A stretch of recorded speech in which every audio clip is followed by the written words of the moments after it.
आजादी के पहले जिन्ना के साथ गलबहियां किसने की? आजादी के पहले जिन्ना को गले लगाने का काम किसने किया? आजादी के पहले जिन्ना को गले लगाने का काम आरएसएस और उस वक्त की हिंदू महासभा ने किया। 3 राज्यों में हिंदू महासभा और मुस्लिम लीग की सरकार एक साथ बनी।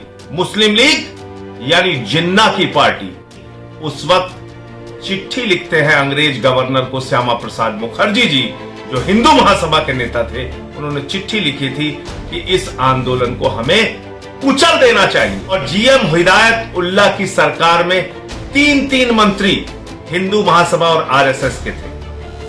जब पाकिस्तान बनाने का प्रस्ताव वहां की विधानसभा में पास हुआ। आजादी के बाद जिन्नावादी कौन था? आजादी मिलने के बाद जिन 2 नेताओं ने जिन्ना को प्रमाण पत्र देने का काम किया, वो किस पार्टी के नेता थे?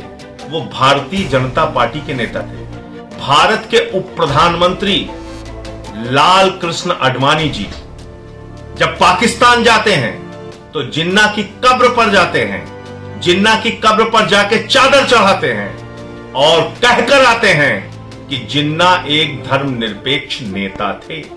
जिन्नावादी कौन? भारतीय जनता पार्टी। जिन्नावादी कौन? श्यामा प्रसाद मुखर्जी। जिन्नावादी कौन? सावरकर। जिन्नावादी भारतीय जनता पार्टी है। भाजपा के आइकॉन है मोहम्मद अली जिन्ना।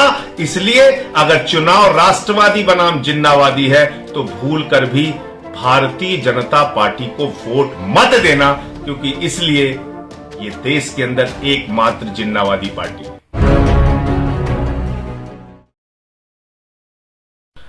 जय हिंद साथियों, आज भारतीय जनता पार्टी ने ऐलान किया है कि 2022 का चुनाव राष्ट्रवादी बनाम जिन्नावादी होगा। इस ऐलान के बाद मैं पूरे जिम्मेदारी से कहना चाहता हूं कि देश में एकमात्र पार्टी जिन्नावादी है जिसका नाम है भारतीय जनता पार्टी। तो भारतीय जनता पार्टी को 2022 के चुनाव में मत वोट दीजिएगा, क्योंकि जिन्ना भाजपा के आइकॉन है। और मैं एक एक करके प्रमाण के साथ ये बात आपके सामने रखना चाहता हूं। आजादी के पहले जिन्ना के साथ गलबहियां किसने की? आजादी के पहले जिन्ना को गले लगाने का काम किसने किया? आजादी के पहले जिन्ना को गले लगाने का काम आरएसएस और उस वक्त की हिंदू महासभा ने किया। 3 राज्यों में हिंदू महासभा और मुस्लिम लीग की सरकार एक साथ बनी। मुस्लिम लीग यानी जिन्ना की पार्टी, हिंदू महासभा यानी श्यामा प्रसाद मुखर्जी और सावरकर की पार्टी। श्यामा प्रसाद मुखर्जी जो जनसंघ के पहले राष्ट्रीय अध्यक्ष बने आजादी के बाद, वो श्यामा प्रसाद मुखर्जी आजादी के पहले जो सरकार बनी थी उसमें मुस्लिम लीग के साथ फजलुल हक की गवर्नमेंट में बंगाल के अंदर डेप्यूटी चीफ मिनिस्टर थे। कहां थे? वेस्ट बंगाल में। कहां थे? बंगाल में। किस पद पर थे? उप मुख्यमंत्री के पद पर। और जब देश के अंदर भारत छोड़ो आंदोलन चल रहा था, क्रांतिकारियों को जेल में डाला जा रहा था, स्वतंत्रता संग्राम सेनानियों को प्रताड़ना दी जा रही थी, उस वक्त चिट्ठी लिखते हैं अंग्रेज गवर्नर को, श्यामा प्रसाद मुखर्जी जी जो हिंदू महासभा के नेता थे, उन्होंने चिट्ठी लिखी थी कि इस आंदोलन को हमें कुचल देना चाहिए।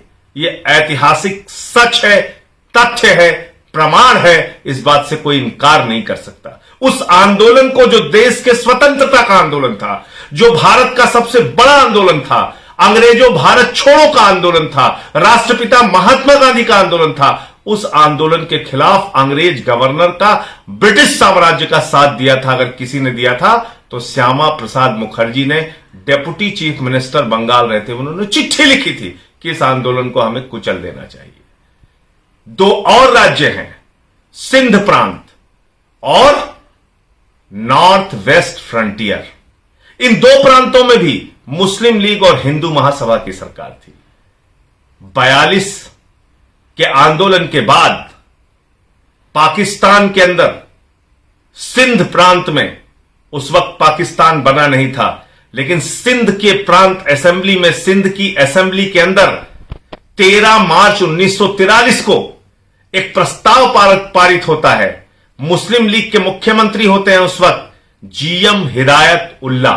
और जीएम हिदायत उल्ला की सरकार में तीन मंत्री हिंदू महासभा और आरएसएस के थे। जब पाकिस्तान बनाने का प्रस्ताव वहां की विधानसभा में पास हुआ, लोलू मोतवानी, गोकुल दास और डॉक्टर हेमंत दास, ये 3 नाम हैं मंत्रियों के। इसकी जांच कर लीजिएगा, चेक कर लीजिएगा, पड़ताल कर लीजिएगा। ये 3 मंत्री थे सिंध प्रांत में जब पाकिस्तान बनाने का प्रस्ताव पारित हुआ।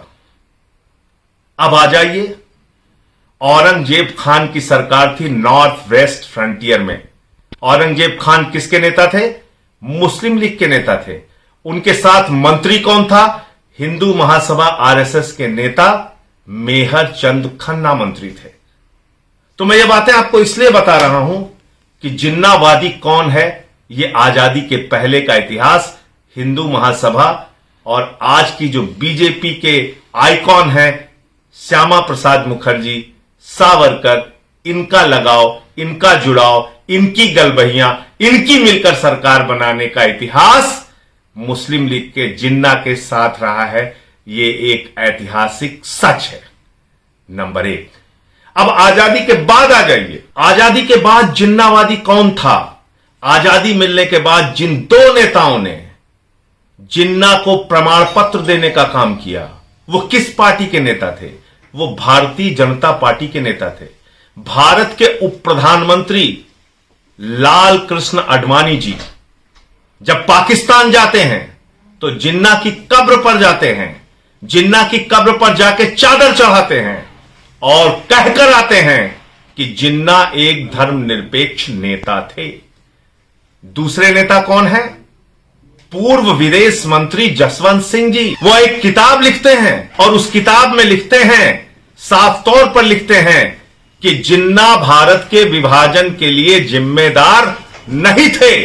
इसका मतलब बिल्कुल साफ हो गया कि जिन्ना को प्रमाण पत्र देने वाले भारतीय जनता पार्टी के नेता लाल कृष्ण आडवाणी, जिन्ना को प्रमाण पत्र देने वाले भारतीय जनता पार्टी के नेता जसवंत सिंह जी। जिन्नावादी कौन? भारतीय जनता पार्टी। जिन्नावादी कौन? श्यामा प्रसाद मुखर्जी। जिन्नावादी कौन? सावरकर। जिन्नावादी भारतीय जनता पार्टी है। भाजपा के आइकॉन है मोहम्मद अली जिन्ना।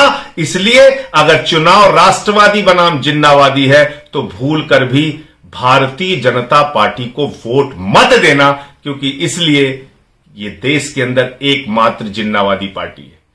बहुत बहुत धन्यवाद। इंकलाब जिंदाबाद।